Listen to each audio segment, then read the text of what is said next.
Welcome back to Wristwatch Deep Dive. Today I'll be talking about my Hamilton Khaki Field King. I'm not a dealer or flipper. I'm not selling the watches I cover, just highlighting watches I have in my collection. All right, so this is my Hamilton Khaki Field King, reference number H644-55523. And you take it out of the box here. We'll show the box off in a second.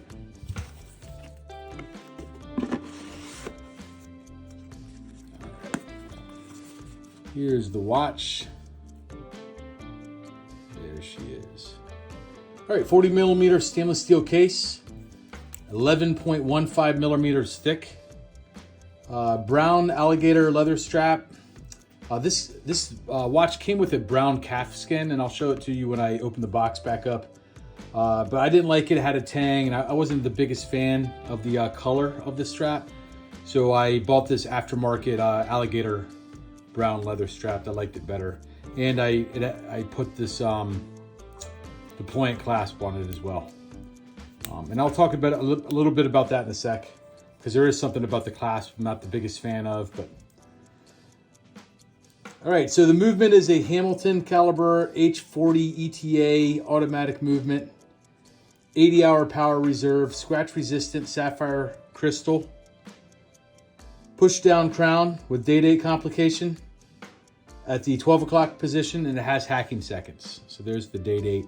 So push down crown, meaning I'm winding the watch now, and if I pull it out slightly and turn it, it changes the day, and the other way it changes the date. And then if I pull all the way out, notice the second hand stops. That's hacking seconds, and I can set the time. Push it in, and I'm good to go. Green lume on the hands, beige champagne dial with Arabic numerals. And if you notice, it has the 24-hour military time numerals inside the larger 12-hour numerals. Display case back allows you to see the movement. There's the movement there. And I acquired this watch, believe it or not, on Amazon.com. Hamilton is a luxury Swiss watch company founded in 1892. The company started and operated in Lancaster, PA, Pennsylvania, in the United States, only shifting operations to Switzerland in 1969. So, roots in America. We'll talk more about that now. Hamilton succeeded 3 different watch companies that manufacture watches in the same facilities. One of those companies, called Keystone Watch Company, was started by Adam Bittner in 1886 after he purchased Lancaster Watch Company's factory. Keystone existed until 1891, when the company was sold to Hamilton Watch Company. The Hamilton Watch Company was established in 1892 after Keystone Standard Watch Company was purchased from bankruptcy. Aurora Watch Company of Illinois also merged into Keystone during the same year. The name of the new company was originally to be called Columbian, but when it was discovered that Waterbury Watch Company had trademarked that name, a meeting of stockholders was called in 1892 and a new name was selected. And that's how Hamilton came about. The company was named after Andrew Hamilton, a Scottish-born attorney who laid out and founded Lancaster County, Pennsylvania. In 1914, Hamilton became a military contractor to provide timepieces to the U.S. military for World War I. These trench watches, you'll hear field watches, also called trench watches, marked their shift from popular pocket watches that were almost exclusively worn before the war to the more convenient wristwatch. This watch is an homage to those made back then. So this watch is really just kind of more similar to what you would get back in 1914.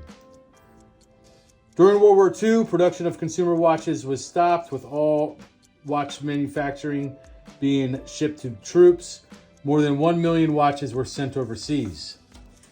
The production of marine chronometer timepieces used by sailors for determining where they are on the planet was a highly skilled and expensive horology niche. Marine chronometers used by United States ships were imported or used foreign key components. The U.S. Naval Observatory had asked American watch manufacturers in 1939 to participate in trying to recreate this technology.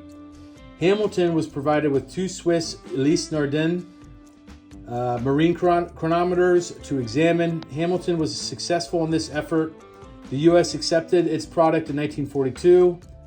The industrial production methods enabled the company to produce marine chronometers and deck watches in large numbers to fill the navigational needs of the U.S. Navy. The U.S. Navy kept their Hamilton Model 21 marine chronometers in service as backups to radio navigation systems until 1988, when the GPS systems were approved. In 1951, Hamilton rebuffed a hostile takeover bid by the Benrus watch company. The fallout from the failed takeover action culminated in a lawsuit that is considered to be a landmark case in the realm of federal antitrust case law. In 1957, Hamilton introduced the world's first electric watch, the Hamilton Electric 500. It was available in a variety of non-traditional asymmetrical case styles, including the Ventura. The watch was famously worn by Elvis Presley. Elvis Presley famously wore a Ventura. He wore it in one of his movies. In 1969, the Hamilton Watch Company completely ended American manufacturing operations, shifting manufacturing operations to Switzerland. And now all Hamilton watches are now Swiss made. In 1971, the Omega and Tissot Holding Company, SSIH, purchased the Hamilton brand. Through the merger of SSIH and ASUAG groups in 1984, Hamilton became a subsidiary of the Swatch Group. So one of the things, before we get to the box, one of the things I wanted to show you, so this is a friction-based fold-over deployant clasp. It's not a butterfly. And what that means is you just pop it in place. So it doesn't have release buttons. The reason why I'm not the biggest fan of really any friction device is because it just, it could just easily come undone. Now, it's not, when I say easily, I mean more easily than a push button release. So if I have it here, I snap it in. If I'm gonna pull this tongue out to like really wrestle it in, the straps, I can pop it out accidentally. I have to put it back in.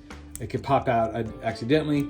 I just hate that design. I wish they just had like a deployment, but I could have found one with the buttons.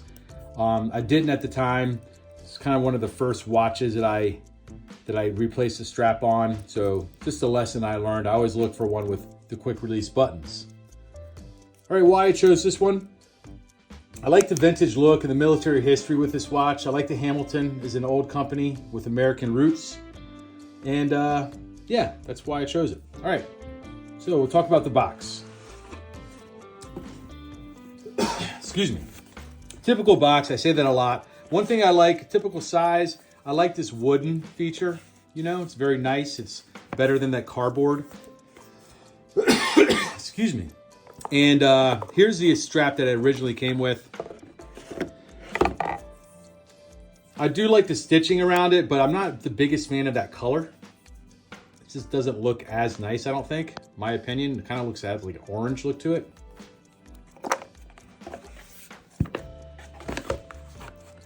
And books are in here.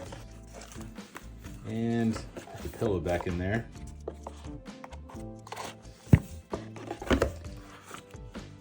And that's about it with the box. All right, we'll do a loom shot next.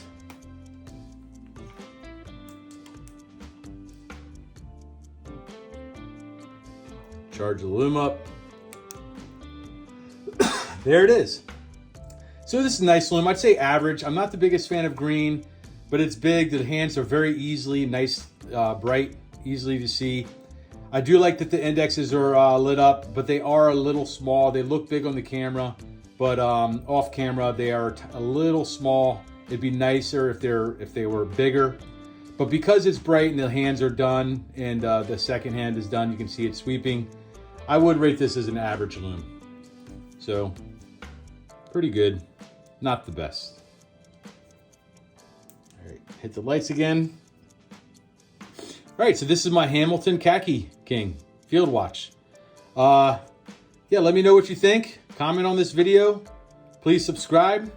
And you can also shoot me an email at wristwatchdeepdive@gmail.com. Let me know what you think. All right, thanks for watching. See you next watch.